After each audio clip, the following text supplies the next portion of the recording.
ടീച്ചറുടെ സഹപാഠിയും സുഹൃത്തും അധ്യാപികമായ Shrimati E T സൗമനി ടീച്ചറെ സ്നേഹപൂർവ്വം ക്ഷണിക്കുന്നു. വേദിയിലും സദസ്സിലുമുള്ള എല്ലാവർക്കും നമസ്കാരം. എനിക്കിവിടെ നിൽക്കാനുള്ള അർഹത കൃഷ്ണയുടെ സുഹൃത്ത് എന്ന് തന്നെയാണ്. ഇതൊരു 42 കൊല്ലമായിട്ട് തുടങ്ങിയ സൗഹൃദമാണ്. ഈ സൗഹൃദത്തിൽ മറ്റ് 2 പേര് കൂടി ഉൾപ്പെടുന്നുണ്ട്. അത് കൊടുങ്ങല്ലൂരുള്ള ഗീതയും ഇരിങ്ങാലക്കുടയിൽ നിന്നുള്ള സ്നേഹയുമാണ്. അവർക്ക് കൂടി വേണ്ടിയാണ് ഞാൻ സംസാരിക്കുന്നത്. അപ്പോൾ ഇവിടെ കൃഷ്ണയെ എല്ലാവർക്കും അറിയാം, ഇവിടെ ഇരിക്കുന്നവർക്കൊക്കെ. കാരണം കോളേജ് അധ്യാപിക, പ്രഭാഷക, അതുപോലെ സംഗീതം, സാഹിത്യം എല്ലാം ഉണ്ട്. എല്ലാ മേഖലയിലും നിറഞ്ഞു നിൽക്കുന്ന നമ്മുടെ കൃഷ്ണയ്ക്ക് എല്ലാവിധ ആശംസയും നൽകുന്നു ഈ സമയത്ത് ഞാൻ. പിന്നെ കൃഷ്ണയുടെ ചിത്രം വര ഇവിടെ പലരും പറഞ്ഞു ഞാൻ അറിഞ്ഞില്ല, ഞങ്ങൾക്കറിയില്ല എന്നൊക്കെ. പക്ഷെ ഞങ്ങളിത് ഒരു 18 വയസ്സ് മുതൽ കാണുന്നതല്ലേ. 18 വയസ്സ് മുതൽ തന്നെ കൃഷ്ണയുടെ ചിത്രങ്ങളെ ഞങ്ങളെ അത്ഭുതപ്പെടുത്തിയിട്ടുണ്ട്. പലപ്പോഴും വിരസമായ കോളേജ് ക്ലാസ്സുകളിൽ അല്ലെങ്കിൽ ഒഴിവു സമയങ്ങളിൽ ഒക്കെ പുസ്തകത്തിലൊക്കെ ഇങ്ങനെ വരയ്ക്കുന്ന ഒരു സ്വഭാവം കലാകാരന്മാർ വെറുതെ ഇരിക്കില്ല. ഒന്നെങ്കിൽ പാടുന്നവരാണെങ്കിൽ പാടിക്കൊണ്ടിരിക്കും എപ്പോഴെങ്കിലും ഒഴിവ് കിട്ടുമ്പോൾ. അതുപോലെ മൃദംഗിസ്റ്റാച്ച കൊട്ടിക്കൊണ്ടിരിക്കും. അപ്പോൾ അതുപോലെ ചിത്രം വര കയ്യിലുള്ളവർ വെറുതെ ഇരിക്കില്ല, എവിടെയെങ്കിലും ക്യാൻവാസ് കണ്ട വരയ്ക്കുക തന്നെ ചെയ്യും. അപ്പോൾ ഇവിടെ പുസ്തകത്താളുകളിൽ ചിത്രങ്ങൾ, സ്ത്രീ രൂപങ്ങളും അതുപോലെ പ്രകൃതിയും ഒക്കെ വരയ്ക്കുമ്പോൾ ഞങ്ങൾക്കത് അത്ഭുതമായിരുന്നു. ഞാൻ അന്നും ചിത്രകലയെ ആസ്വദിക്കുന്നൊരു വ്യക്തി തന്നെയായിരുന്നു. അപ്പോൾ ഇങ്ങനെ ചിത്രം വരച്ച് അത്ഭുതപ്പെടുത്തുന്ന ഒരു വ്യക്തിത്വമായിരുന്നു കൃഷ്ണയുടേതുണ്ടായിരുന്നത്. ഇനി ക്ലാസ്സിൽ മറ്റുള്ളവരായിട്ടുള്ള ബന്ധങ്ങളും അതെ, ഇത്ര അനവധി ബന്ധങ്ങളെ കാത്തു സൂക്ഷിക്കുന്ന ഒരു വ്യക്തി. ഇത്രയും 42 കൊല്ലമായിട്ട് ഈ സൗഹൃദം നിലനിന്ന് പോകുന്നതിനുള്ള ഊർജം ഒരുപക്ഷെ ഞങ്ങൾ 3 പേരും അല്ല, കൃഷ്ണ തന്നെയാണ്. അതിനെ ചങ്ങലക്കെട്ടായിട്ട് കൊണ്ടു നടക്കുന്നത് കൃഷ്ണയുടെ വ്യക്തിവൈഭവം തന്നെയാണെന്ന് ഞാൻ പറയും. പിന്നെ എനിക്ക് ഇവിടെ ജീവിതത്തിനെ എല്ലാം പ്രസാദാത്മകമായിട്ട് കാണാനുള്ളൊരു കഴിവ്, ഇതിൻ്റെ ചിത്രപ്രദർശനത്തിൻ്റെ ക്യാപ്ഷനിൽ പറഞ്ഞ പോലെ തന്നെ ജീവിതത്തിലെ കുത്തും വരകളും ഒക്കെ വർണ്ണശബളമാക്കാൻ, നമ്മളൊക്കെ ജീവിതത്തിൽ കുത്തും വരകളും ചേർന്നതാണ് നമ്മുടെയൊക്കെ ജീവിതം. പക്ഷെ അതൊക്കെ നമ്മളിങ്ങനെ ഏകദാനമായിട്ടിങ്ങനെ ഒരുപോലെ കൊണ്ടു നടക്കുകയാണ് ചെയ്യുന്നത്. പക്ഷെ ഇവിടെ അതിനെ വർണ്ണശബളമാക്കാൻ, അതിനെ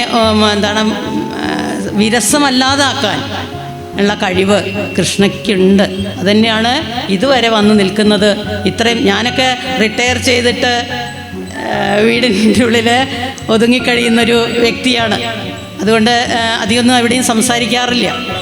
പക്ഷെ കൃഷ്ണയെ കാണുമ്പോൾ എനിക്ക് അതൊരു പ്രേരണയാണ്. പക്ഷെ ഇത്ര കാലമായിട്ടും ആ പ്രേരണ ഞാൻ ഉൾക്കൊണ്ട് കഴിഞ്ഞിട്ടില്ല. പല പല ജീവിത പ്രാരാബ്ധങ്ങളായിട്ട് കൊണ്ട് നടക്കുകയാണ്. പക്ഷെ അതൊക്കെ കൃഷ്ണയ്ക്ക് ഉണ്ടായിരുന്നു.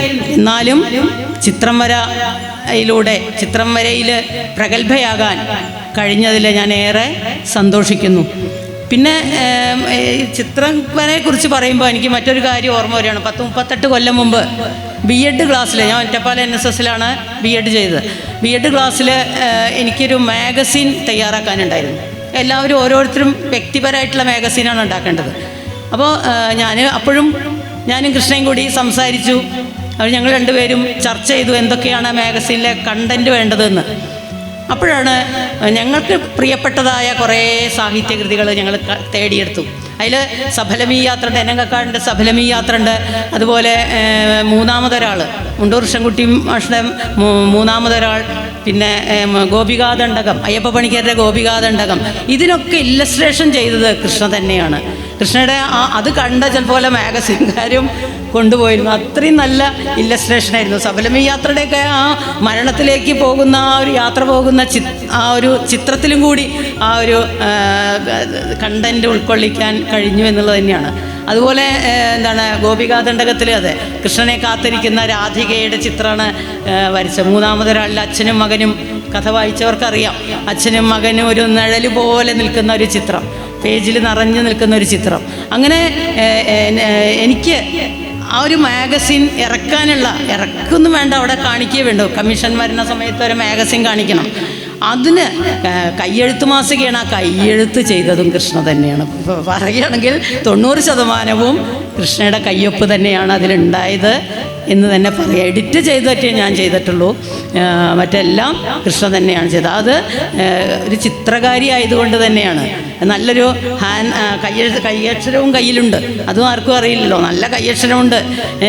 അത്തരം പിന്നെ പുസ്തകം പ്രസിദ്ധീകരിച്ചിട്ടുണ്ട്. അങ്ങനെ എല്ലാം കൊണ്ടും ജീവിതത്തിലെ സന്തോഷത്തോട്. പിന്നെ കൃഷ്ണയുടെ കുടുംബത്തെക്കുറിച്ച് പറയുകയാണെങ്കിൽ അച്ഛനും അമ്മയും ഞങ്ങൾ ഇടയ്ക്കിടയ്ക്ക് വീട്ടിൽ വിരുന്ന് ചെന്നിരുന്ന ആൾക്കാരാണ്. വിരുന്ന് എന്ന് പറയണില്ല, അവിടുത്തെ അംഗം തന്നെയായിരുന്നു ഞങ്ങൾ.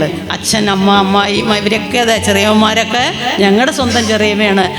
അങ്ങനെ സ്വന്തമായിട്ട് അച്ഛനും അമ്മയും ഇപ്പം ഉണ്ടെങ്കിൽ വളരെയധികം സന്തോഷിച്ചിരുന്നു ഈ ഒരു സന്ദർഭത്തിൽ എന്ന് ഞാൻ പറയട്ടെ. അപ്പോൾ ഇങ്ങനെ ഈ ഒരു സന്ദർഭത്തിൽ ആശംസ പറയാൻ എന്നെ വിളിച്ചതിൽ വളരെയേറെ സന്തോഷിക്കുന്നു. ഇത് ഗീതയ്ക്കും സ്നേഹയ്ക്കും വേണ്ടി ഞാൻ കൃഷ്ണയ്ക്ക് ആശംസ പറയുന്നു. നമസ്കാരം. നന്ദി, നമസ്കാരം.